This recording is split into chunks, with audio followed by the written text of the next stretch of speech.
धर्मनगरी कुरुक्षेत्र में पीपली हाईवे पर स्थित सतलोक आश्रम परिसर में आयोजित 3 दिवसीय दिव्य धर्म यज्ञ दिवस कार्यक्रम के दूसरे दिन आज दहेज मुक्त विवाह एवं रिकॉर्ड तोड़ रक्तदान शिविर का आयोजन किया गया।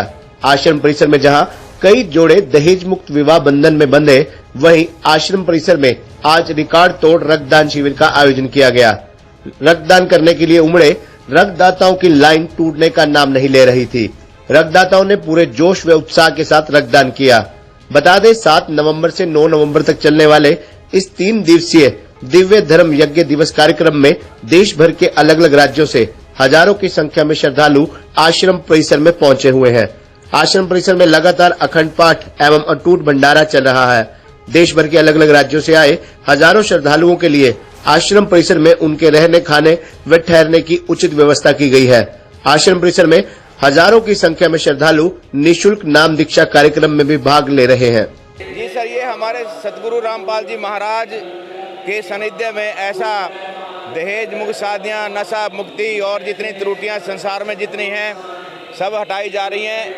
ये दहेज मुक्त शादियाँ ऐसे हमारी हर महीने होती रहती है, समागमों पे तो बहुत ज़्यादा होती हैं। पूरे हिंदुस्तान में ऐसे शादियाँ हो रही हैं। यहाँ नहीं, कहीं 50-50 शादियाँ भी हैं। और यहाँ पे ब्लड कैंप डोनेट लगा हुआ है, पीछे आप उसको भी कवरेज कीजिए। और भंडारा चल रहा है परमात्मा का। ये हमारा दिव्य जो यज्ञ है, ये धर्म यज्ञ है, दिव्य धर्म यज्ञ दिवस जो है वो हम मना रहे हैं। ये 509 साल के बाद ऐसा कबीर परमात्मा ने ये भंडारा कांसी में दिया था, जहाँ पर 18 लाख लोग आ गए थे। झूठी चिट्ठी पत्र शेख तकी जो था, वहाँ का जो धार्मिक गुरु था सिकंदर लोधी का, उसने झूठी चिट्ठियां बांट दी कि 18 लाख लोग वहां पे पहुंच गए। और कबीर परमात्मा रोल कर रहे थे एक झोंपड़ी में रह करके। तो 18 लाख लोगों का जो भोजन था, जो भंडारा था, सतलोक से आया। 9 लाख बोडी भरी विशंबर दिया कबीर भंडारा कैसो आया है। ये हमारा शब्द है। तो ये उसी के खुशी में हम अपने परमात्मा की याद में ये दिवस मना रहे हैं। तो ये 509 साल बाद ये दिवस मनाया जा रहा है पूरा हिंदुस्तान में। और नेपाल में भी हमारे भगत वहाँ भी भंडारा कर रहे हैं। तो यहाँ पे पूरा जगत को बुलाया गया है। 9 जगह यहाँ और एक 10वां जगह है नेपाल। हाँ जी, आज का जो मेन प्रोग्राम था हमारा, आज शादियों का प्रोग्राम था और ब्लड डोनेशन कैंप का प्रोग्राम था। आज मेन ये था। वैसे तो भंडारा तो लगातार चल ही रहा है, दिन रात चल रहा है। जैसे कल सुबह स्टार्ट हुआ था और कल सुबह तक चलेगा, नहीं 72 घंटे के आसपास लगातार भंडारा चलता ही रहेगा, दिन रात लगातार। और सभी को हमारा निमंत्रण, पूरे विश्व को निमंत्रण आएंगे। तो काफी संख्या में यहाँ पर भक्तजन आ रहे हैं। हाँ जी, 2-2.5 लाख के आसपास। किस तरह से संभाली जा रही है व्यवस्था? पहले तैयारी की जाती है इसके बारे में। पहले ही मतलब सब लिख के सबको ड्यूटियाँ लगाई जाती हैं। उसी ड्यूटी के आधार पे अपनी ड्यूटियाँ सब संभाल लेते हैं। तो अंदाजे से ज़्यादा भीड़, अंदाजे से ज़्यादा क्या, बस देखो तैयारी तो करके चलते ही है कोई भी इंसान है भंडारे के लिए। अंतिम दिन है, हाँ जी, कल समापन है। कल पूरी। कल क्या रहेगा जी? थोड़ा सा कल समापन पे भोग पड़ेगा। और जो हमारा पाठ चला हुआ है, 3 दिन लगातार पाठ चलता है ना गरीबदास जी की वाणी का, कल उसका समापन है। आज रामायणी का भी कार्यक्रम। आज रामायणी 10 रामायणी हुई है आज। और जोड़ों को आज विवाह बंधन में बांधा गया। 10 जोड़ों को जी। 10 जोड़ों को। हाँ जी। और ब्लड डोनेशन कैंप में पता नहीं अभी चल रहा है, कितना हो जाएगा। हाँ जी, 300 यूनिट के आसपास तो हो चुका है ना।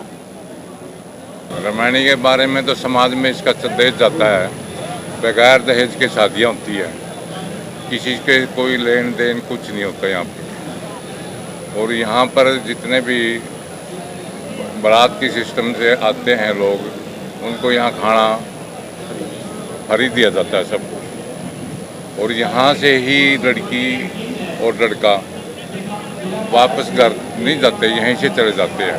उनको दहेज में सिर्फ 4 कपड़े ही दिए जाते हैं, किसी को कोई चीज़ लेन देन में नहीं की जाती।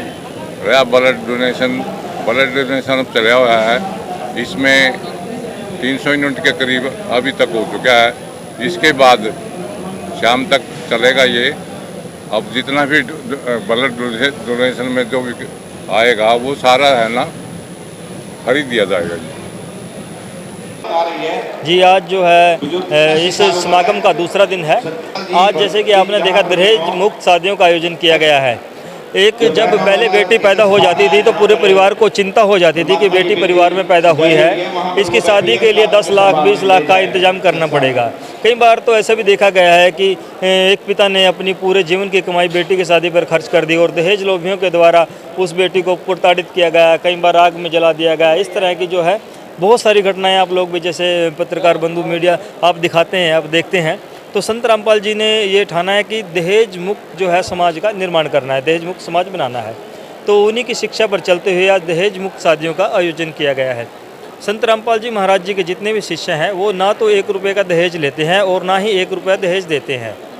तो इस तरह से आज जो है यहाँ पर शादियों का आयोजन किया गया जी। आज जो है ब्लड कैंप का भी आयोजन किया गया है। यहाँ पर जो है अपना गवर्नमेंट हॉस्पिटल है, सरकारी अस्पताल है, उनके माध्यम से एक टीम यहाँ पर आई हुई है। इनकी एक सीमा है कि हम इतनी यूनिट तक ब्लड लेंगे, बाकी रक्तदानी तो हमारे पास आप पीछे देख सकते हैं, लाइन लगी हुई है। तो जितनी इनका एक क्राइटेरिया है, इनका एक जो है लिमिट है 300 यूनिट शायद या 400 यूनिट, तो उतने यूनिट हर बार ये अपना पूरा करके लेके जाते हैं। आज भी जो है रक्तदान इसी तरह से किया जा रहा है ताकि जो है रक्त की कमी की वजह से किसी भी व्यक्ति की जान न जाए, समय पर सभी को रक्त मिल सके, इसलिए रक्तदान किया जा रहा है जी। 3 दिन से जो है 3 दिन जो है गरीबदास जी महाराज जी के अमृत वाणी का पाठ चलता है। 7 तारीख को प्रकाश हुआ था अमृत वाणी का और जो है अभी कल जो है उसका भोग होगा। हमारा यहाँ संत रामपाल जी महाराज जी के सानिध्य में दिव्य धर्म यज्ञ केशव भंडारे के उपलक्ष्य में एक बहुत बड़ा समागम चला हुआ है, जिसमें सभी देशवासियों को आमंत्रित किया गया है इस विशाल भंडारे के लिए, जैसा कि आप सभी भाइयों ने देखा है। और अब हम आपको यहाँ दिखाएंगे कि ये ब्लड डोनेशन कैंप है हमारी पर्थ लैब के द्वारा, जो सरकारी हॉस्पिटल सीएमओ के द्वारा हम अपने लेटर पैड पे लेते हैं। और ये जो ब्लड है एक अच्छे गरीब लोगों के काम आता है जी। आगे जिन भी बीमार व्यक्तियों को ब्लड नहीं मिल पाता, उनकी सेवा में संत रामपाल जी महाराज के शिष्य हमेशा तैयार रहते हैं। अभी जो है 150 से 200 हो चुका है, उसके बाद अभी शाम तक देखते हैं कितना ब्लड डोनेट हो रहा है। परमात्मा की दया से यहाँ सब चीज़ की सुविधा है, किसी चीज़ की दिक्कत नहीं। दहेज बिना दहेज की शादी हो रही है, सबसे बड़ी बात है समाज के लिए। कहाँ से हैं आप? हिमाचल से, शिमला से।